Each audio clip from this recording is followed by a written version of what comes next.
அதிகாரம் 31.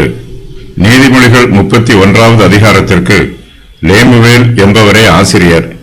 ராஜாவாகிய லேமுவேலும் ராஜாவாகிய சாலமோனும் ஒரே நபர் என்று வேத பண்டிதர்களில் சிலர் சொல்லுகிறார்கள். லேமுவேலின் நீதிமொழிகளும் சாலமோனின் நீதிமொழிகளும் ஒரே கருத்தை உடையவை. ஆனாலும் ராஜாவாகிய லேமுவேலும் சாலமோனும் வெவ்வேறு நபர்கள் என்று சொல்லுவாரும் உள்ளனர்.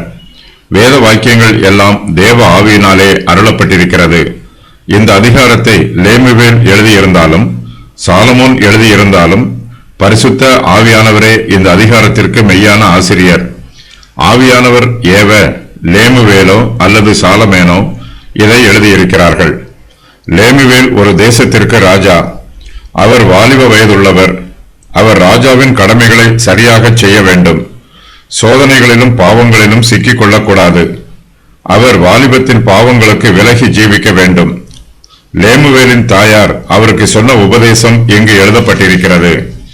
குணசாலியான ஸ்திரியை பற்றிய விவரம்.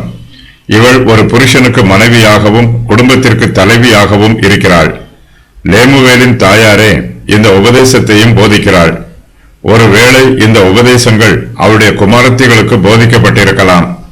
இந்த அதிகாரத்தின் ஆரம்பத்தில் அவள் தன் குமாரனாகிய லேமுவேலுக்கு போதித்தது போல இந்த அதிகாரத்தின் முடிவில் அவள் தன் குமாரத்திகளுக்கு போதித்திருக்கிறாள் என்று வேத பண்டிதர்கள் சொல்லுகிறார்கள்.